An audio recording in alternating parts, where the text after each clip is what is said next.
Well, good morning, everyone. It is 5:30 in the morning, and I am hitting the road.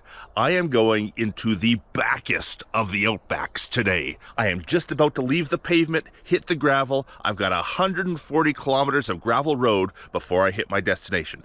Today, I hope to be gold panning on the Fraser River and checking out a thunder egg site. That's the plan. Let's see what happens. Wish me luck. And I hope you enjoy.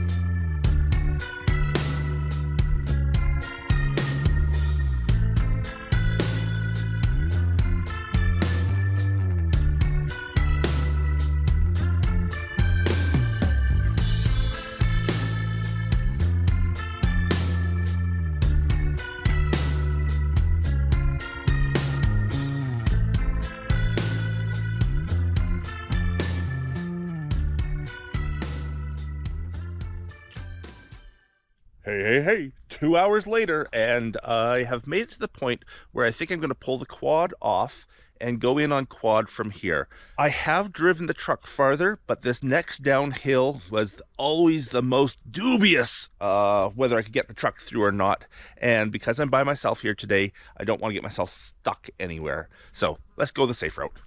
All right, everything I need is on the quad. Let's go see if we can get in to the thunder egg site.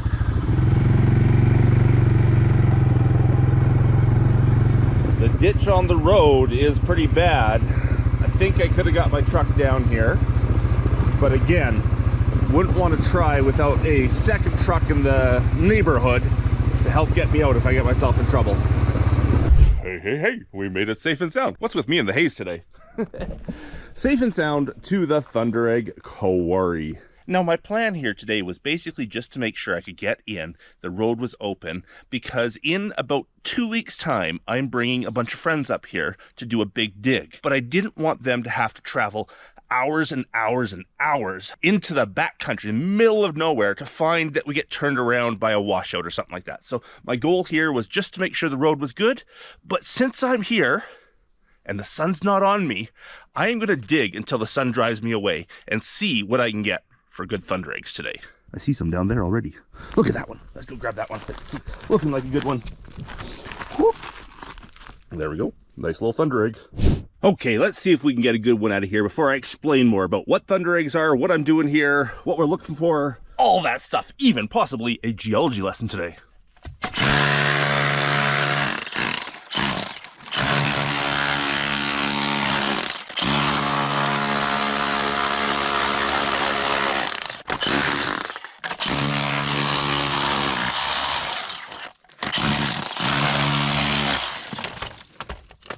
Okay, there's the first perfect one. Perfect, nice big one about to pop out of here.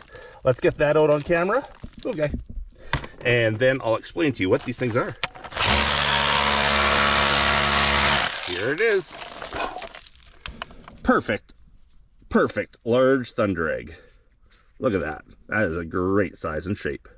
And into the bucket we go. I see another one, another big one there, medium one there.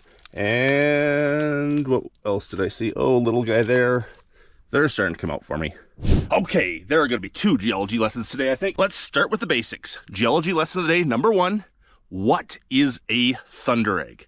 Well, a thunder egg is a specific type of agate or quartz nodule. These things form in a rock called pearlite. Now, pearlite is compressed volcanic ash. So a million years ago, there was a volcano around here that erupted, left a huge ash bed right here. Over millions and millions of years, water percolated down through all that ash, creating kind of like a mud underground, saturating the ash.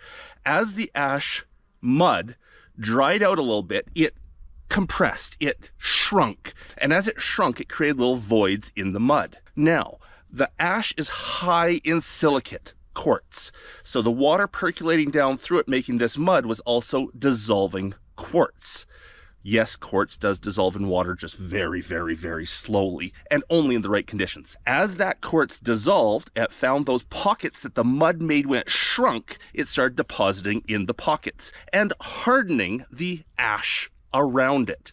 It started making these little spheres of silicated ash, silicated perlite, that made a very, very hard shell. And in the center of the hard shell is always this void from the drying mud, the drying ash that filled in with quartz. And they're often star-shaped. And as the quartz filled in, it laid down layers of quartz and opal and made these great little nodules that we call thunder eggs. Thunder eggs are very specific to perlite ash beds. They are agate nodules, but they're not what we think of as geodes or agate nodules. They are something specific. Yes, a thunder egg can be hollow, making it a geode, and yes, it is agate inside, so it is technically an agate nodule. But thunder eggs are a specific type. You can't call all agate nodules or geodes thunder eggs, only the ones that form in perlite layers. That was a long geology lesson, wasn't it? Hope that clears things up a bit. I will do another.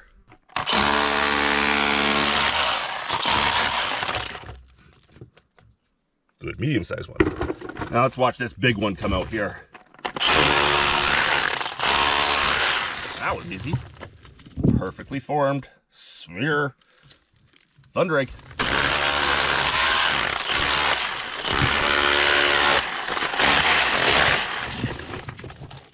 Little guy. Really little guy. Medium guy. Little guy. And they don't always come out as nice spheres. These are a whole bunch of them mashed together, all fused together. So there's a big one on that side. There's a small one over there, medium one. There's a whole bunch that I can't break apart because they're all fused together. That'll be a fun one to sell off as a specimen. First bucket's almost full. I've got a nice big one coming out here. I'm actually not taking these back in buckets. I'm going to bag them up. So the bucket will come back empty in a second once I put those in a bag. But let's get that one out first.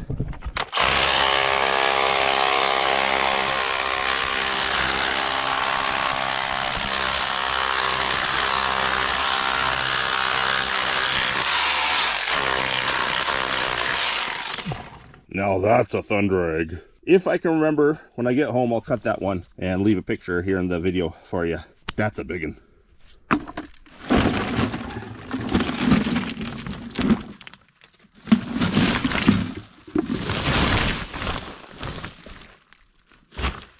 And another beast. Coming out. That is a beast. Looks like this one on the side might be cracked off. Nope. That's a singleton. This crack here indicates that this side might come off as a separate one. Yeah, I thought so. Second big one right there. And then that massive honker. Just broke this rock off from right there. Flipped it over. Check what's on the back. Perfect sphere. Nice.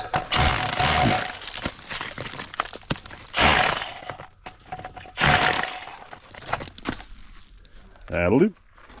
Really shiny black perlite over here. It almost looks a bit like obsidian, but it's much more crumbly and light than obsidian. And it is, I guess, kind of like a volcanic glass, except this is made from compressed ash. And there we are, bucket number 2 full. I think I can get 3 in that bag and still be able to lift it. And yet another beast. Now, some of these are hollow, making them geodes. I just broke this one open. Well, you can see one right there. Broke this one open, trying to extract it.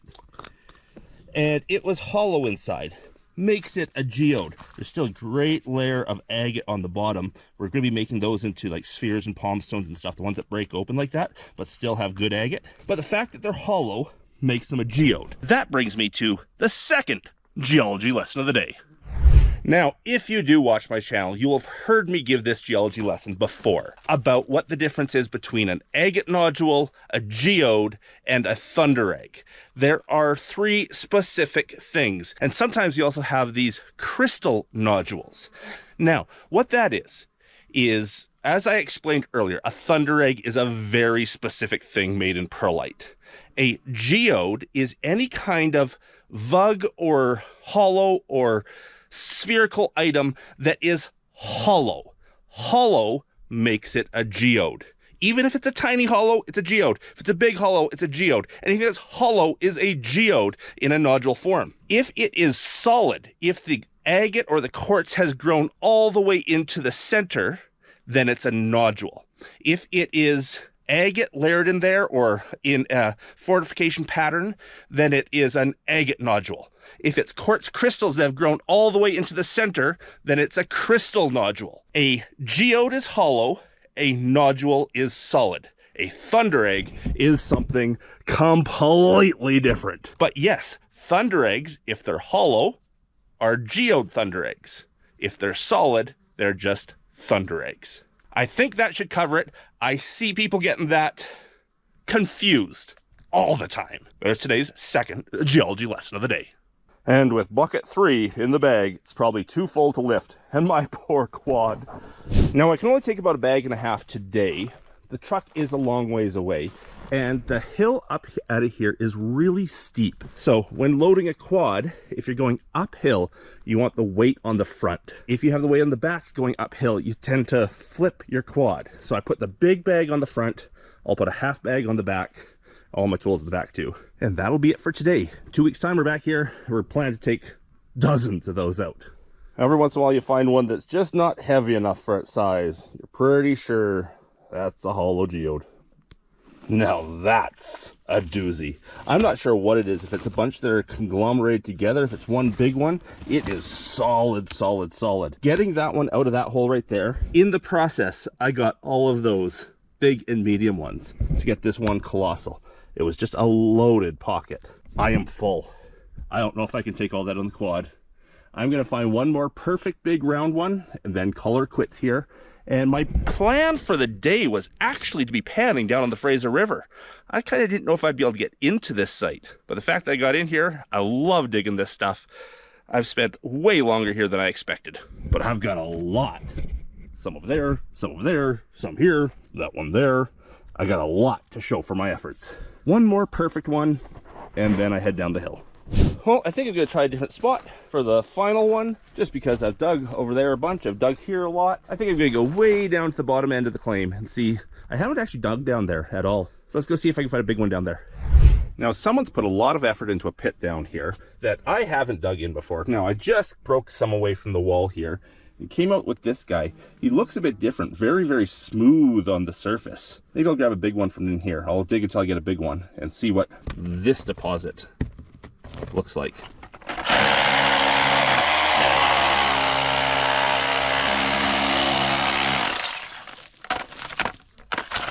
They're definitely not as prolific as other places.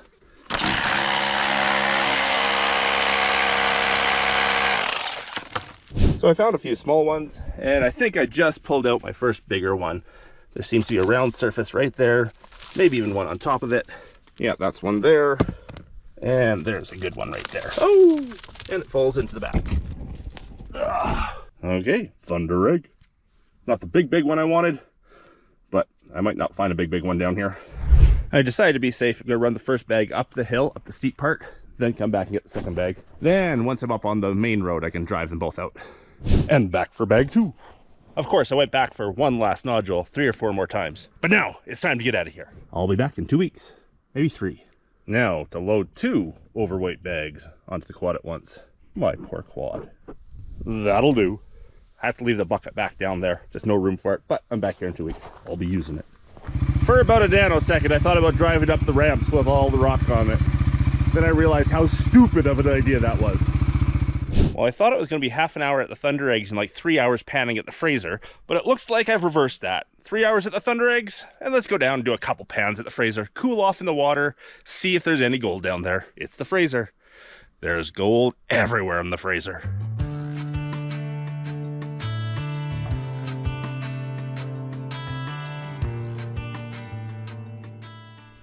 And here we are at the Fraser. Now my plan was to do a whole lot of panning just over the edge here, but yeah, as I said, I ended up finding Thunder Eggs instead. So I'm gonna go and do 1 or 2 pans just to see what the gold is like. Show you that there is gold everywhere on the Fraser. And then I got like a 6-hour drive home. Ugh. Let's go see if we can find some gold. Love being on the Fraser. For some reason, the Fraser looks to be bigger here than it is downriver. I know that's not possible, but wow, what a big river. I think this is a good spot to try. Good spot as any. I see some bedrock here. I see some good little crevices to clear out. I'm just gonna try one and see what happens. And I should note, I have never panned this part of the Fraser before. I really don't know what to expect, but I know there's gold upriver. I know there's gold downriver. I assume there's gold here. I'm gonna start by clearing out that crevice right there. First pan from here. Let's find a sitting rock.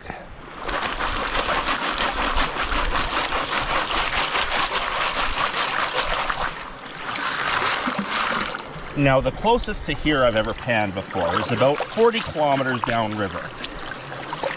I have a claim down there, really good for beautiful Chinese writing stone, but there's also gold on it. I will be going there shortly this summer too. Shortly this summer too? Good English, man, good English. I will be going there later this summer as well, too, also.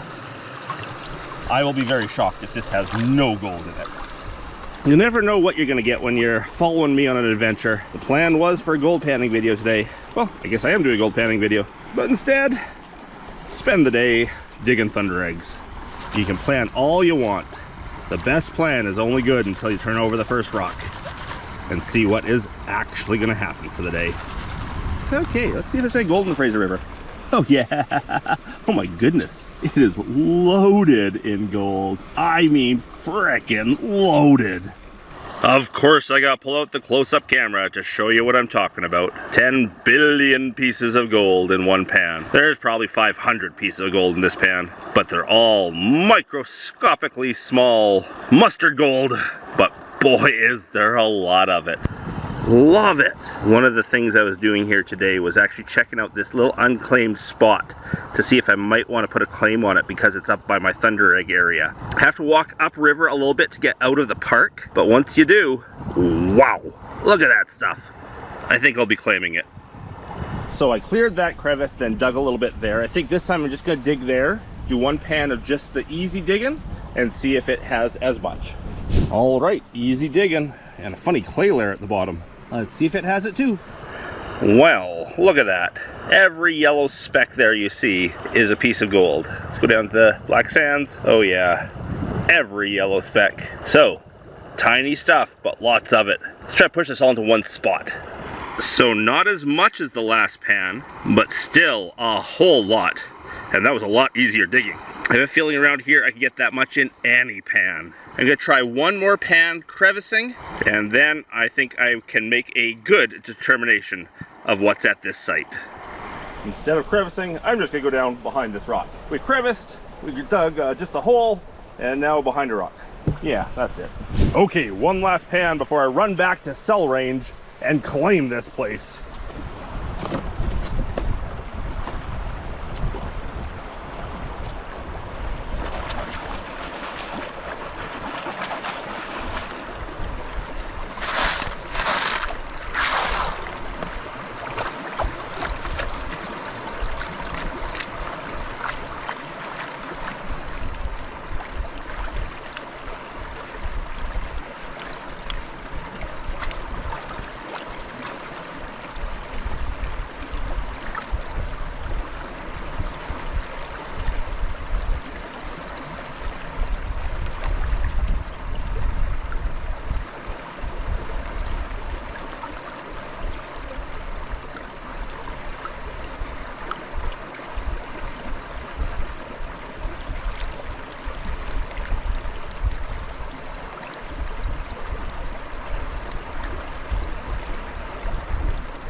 That is nice gold.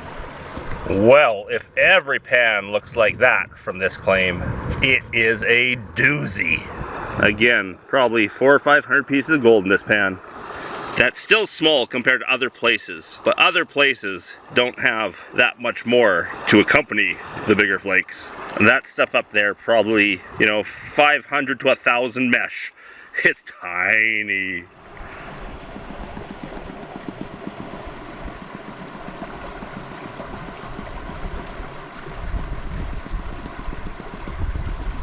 Suck up the gold.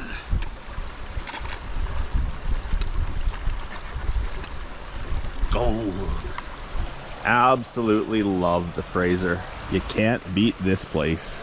And now I have a place to go gold panning when I am up thunder egg hunting. So I think now the task is to go out to cell range, claim this spot, head home and cut some of those thunder eggs so you can see what's inside. I might leave some pictures earlier in the video so as I'm digging you can see what was inside. I can't guarantee the cut picture belongs to the thunder egg I pulled at the time though, because they're all mixed together now. Now to clean up the thunder eggs, we put them into a little cement mixer here. Small load at a time. And if you want to just go plug that in. Other side, yeah. And we're going to tumble it for 5 minutes. This just gets off all of the excess host rock.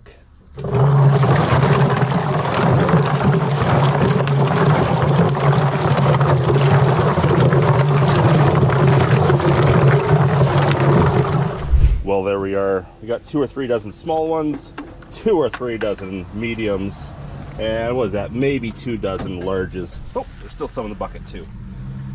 Good haul for the day. Oh, and the extra larges as well. Let's take some of those inside and cut them right now. Show you what's inside.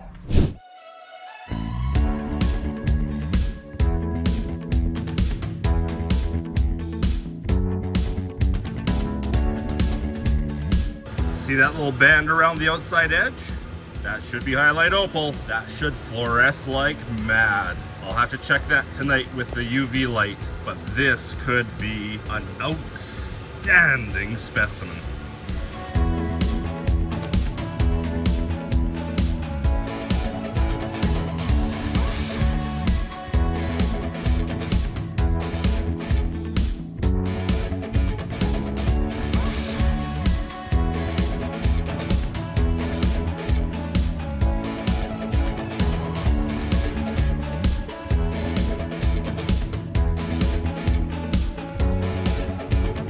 So here's the lot I have been photographing here, cut and took pictures of for the video, but I've also separated some that show UV reactivity. So let's go and get the dark photo box and see if we can show off some of the UV.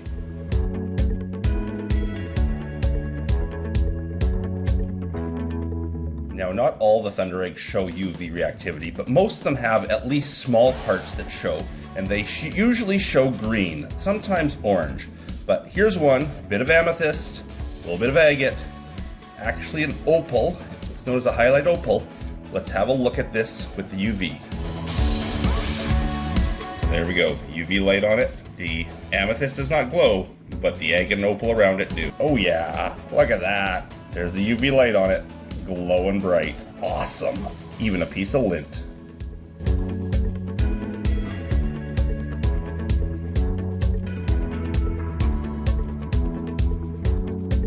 Love playing around with the black light on some of these minerals, seeing what glows and what doesn't. Very cool.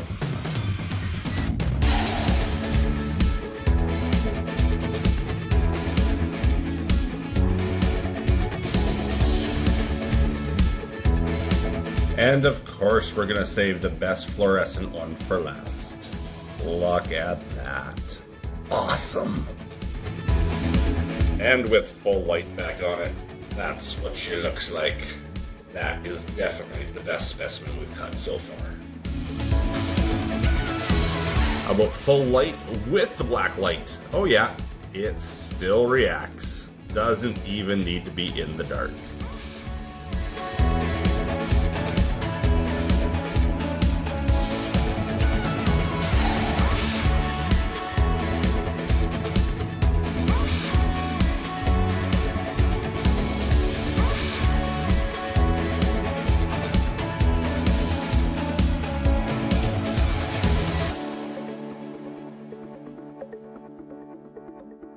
Hope you enjoyed the video, and I hope I earned your subscription today. Until the next one, bye.